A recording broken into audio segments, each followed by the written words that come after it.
राजा परीक्षित के कहने पर श्री सुखदेव जी महाराज ने मृत्यु भय से जिसको लगा रहता है उस प्राणी को क्या करना चाहिए, उसे 3 बातों का अभ्यास करना चाहिए महाराज।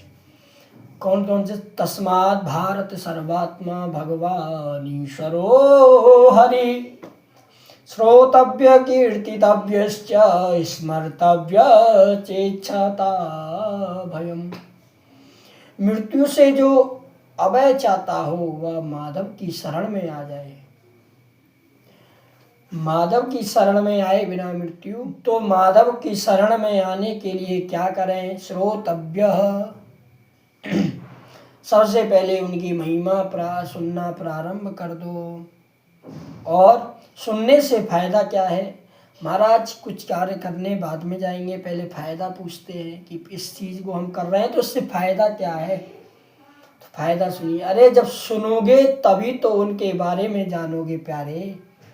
जब आपने किसी वस्तु के बारे में सुना ही नहीं तो क्या जानोगे? इसलिए माधव के बारे में सुनोगे जब ही तो जानोगे।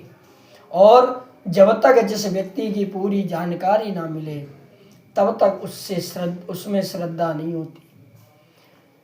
कोई कितना ही बड़ा महात्मा व्यक्ति हमारे बीच में आकर चुपचाप बैठ जाए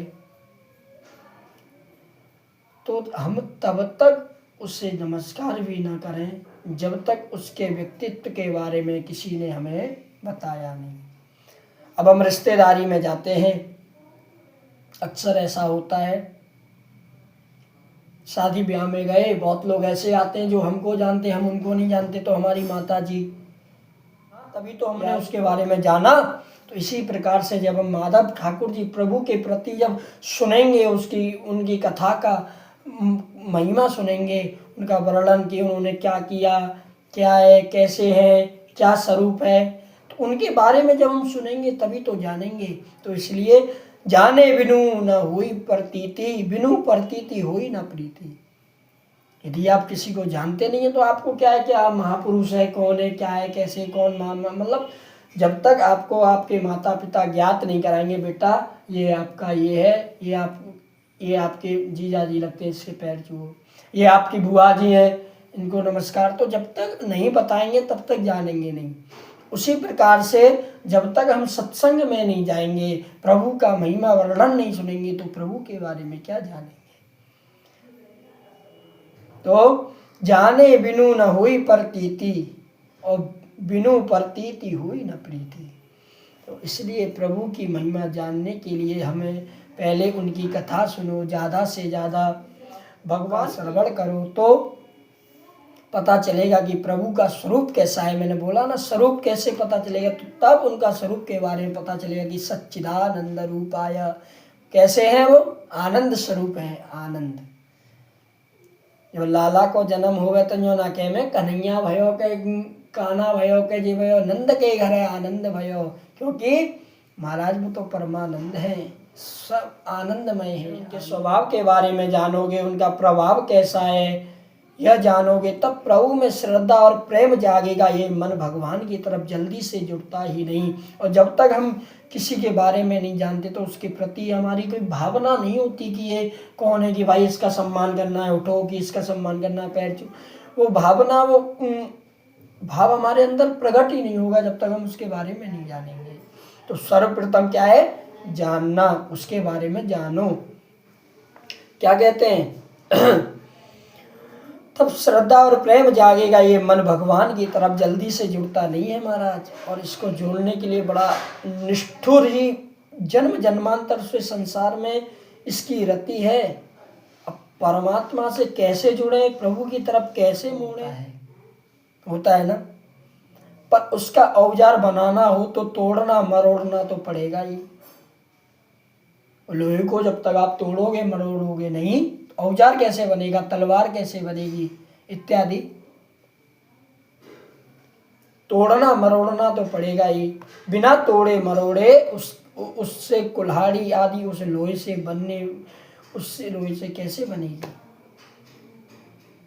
पहले इसे गर्म करके तपाओ, लोहा जब गर्म हो जाए, आग में लाल हो जाए, तब उसमें द्रव्यता आती है, आ जाती है महाराज, चमक नहीं, एक अलग ही लाल हो जाता है।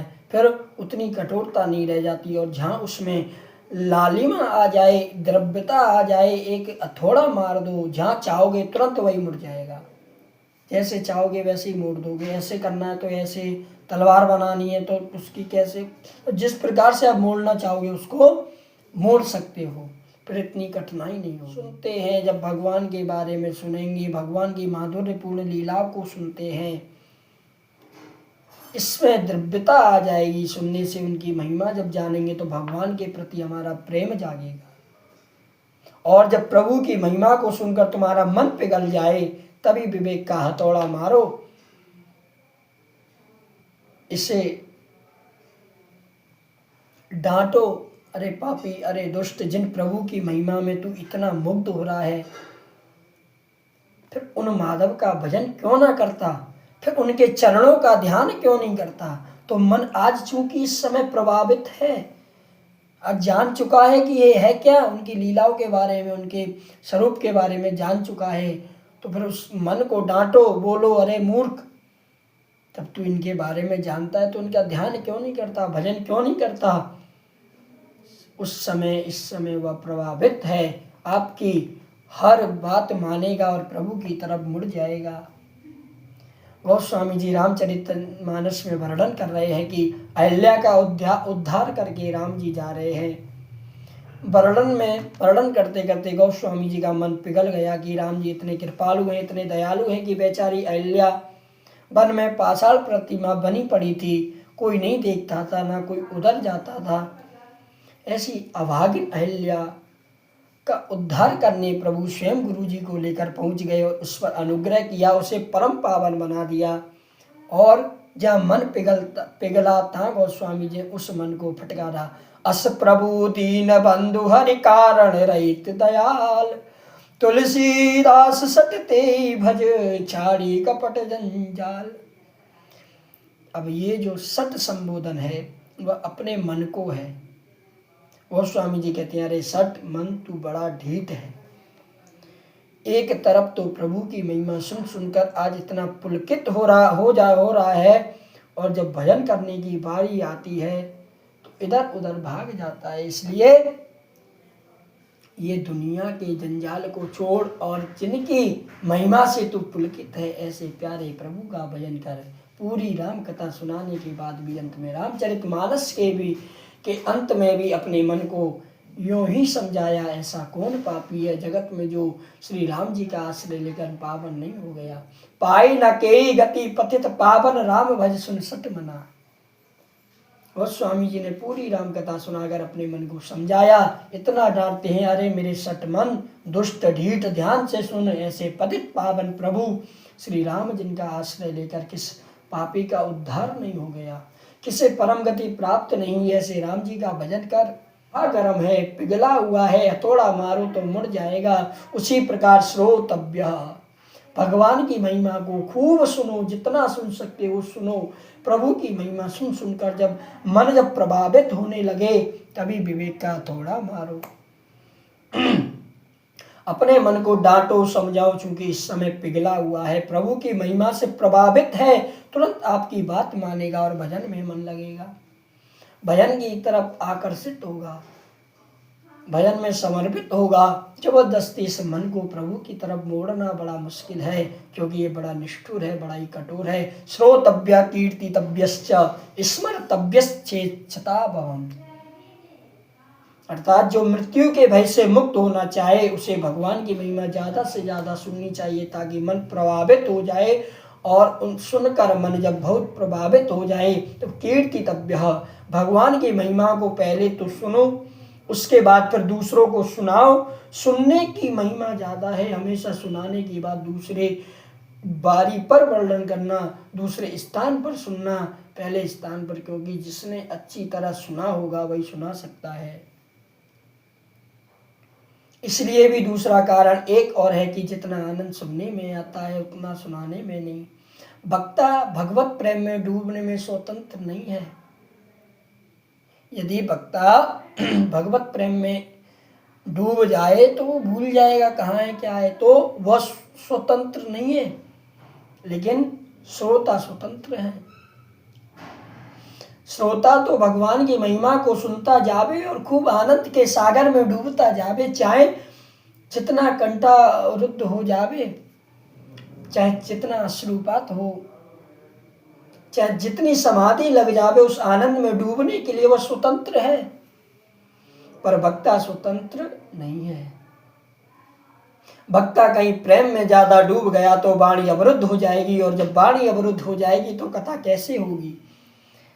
एकदम डूब गया तो फिर वह वर्णन ही नहीं कर सकता। इसलिए उसे अपने को संभालना पड़ता है। इसलिए पहले श्रवण करो, फिर दूसरों को भी डुबाओ। श्रवण रस एहि भवन समाना, जो कहता है कि डूब गया भैया बचाओ, वह अभी नहीं डूबा। डूब गया होता तो आवाज ही नहीं निकलती महाराज। आवाज निकल रही है, इसका मतलब अभी डूबा नहीं है, कसर है, केवल चिल्ला रहा है। और डूबने के बाद डूबने वाले के पास कोई जावे, वह भी डूब जाता है,